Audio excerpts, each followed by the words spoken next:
আসসালামু আলাইকুম। প্রতিদিন কিছু না কিছু আপনাদের মাঝে শেয়ার করি। আজকে এই ভিডিওটা আমি কোনোভাবে আপনাদের মাঝে উপস্থাপন করতাম না, কিন্তু আপনারা আমাকে বাধ্য করছেন আপনাদের মাঝে এই ভিডিওটা উপস্থাপন করার জন্য। আজকে 11 বছর যাবত আমি এই মসজিদটার মধ্যে নামাজ পড়ি। আমার তো এই মসজিদের মধ্যে অনেক ভালো লাগে। দেখতে পাচ্ছেন মসজিদটা কত সুন্দর। আমি লাইফে যতগুলো মসজিদ দেখছি এটা তার মধ্যে অন্যতম একটা মসজিদ। বনানী এই মসজিদের মধ্যে প্রায় আমি 11 বছর যাবত নামাজ পড়ে আসছি। এই মসজিদের মধ্যে শুধুমাত্র রমজান মাসে বেশি মুসল্লি হয়, অন্য দিন তেমন একটা হয় না। মসজিদের আয়তন বাড়ছে কিন্তু নামাজ পড়ার জন্য মুসল্লি তেমন একটা বাড়ে নাই। আমি প্রতিদিন চেষ্টা করি দুপুরের নামাজটা এখানে আদায় করার জন্য। এই মসজিদের মধ্যে ঢুকলে অন্যরকম একটা ভালো লাগা কাজ করে, কারণ এটা ডেকোরেশনটা অনেক সুন্দর। আমি এই মসজিদে দুপুরের নামাজ আদায় করে এখন আমি চলে যাবো মা রাস্তার মধ্যে। এই রাস্তার মধ্যে কি কি পাওয়া যায় আপনাদেরকে আমি শেয়ার করব। আপনারা যারা আমার 1 মিনিটের ভিডিও দেখে আমার পুরো লাইভ চার্জ করেন তাদের জন্য আজকের এই ভিডিওটা।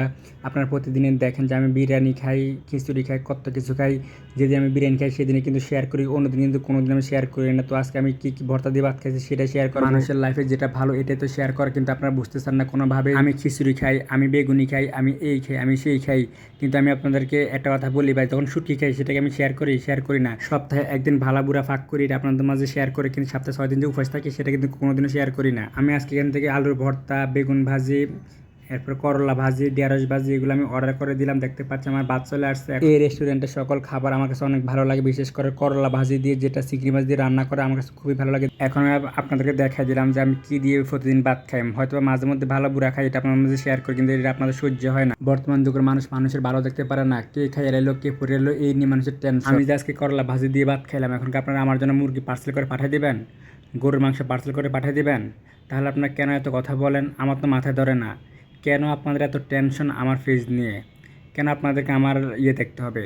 আমার লাইফে যা কিছু ঘটতেছে আমি এগুলো শেয়ার করতেছি। আপনারা আমার উপরে পিএইচডি না করে আপনারা আপনাদের নিজের উপর পিএইচডি করুন, তাহলে ভবিষ্যতে কিছু করতে পারবেন।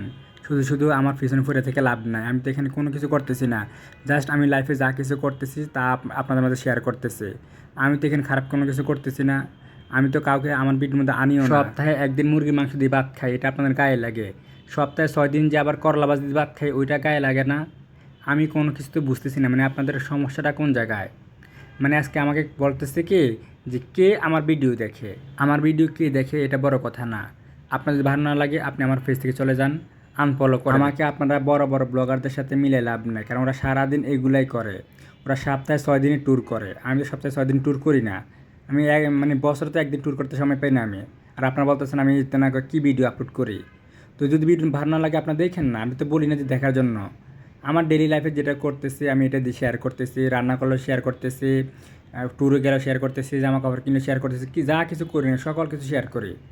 তো ভিডিও এই পর্যন্ত, সব ভালো থাকবেন, সুস্থ থাকবেন। যদি ভিডিওটা ভালো লাগে থাকে অবশ্যই লাইক কমেন্ট এবং শেয়ার করতে ভুলবেন না। আর যদি আমার কথার মধ্যে কোনো দুঃখ পেয়ে থাকেন অবশ্যই আমাকে ক্ষমা দৃষ্টি দেখবেন। আল্লাহ হাফেজ।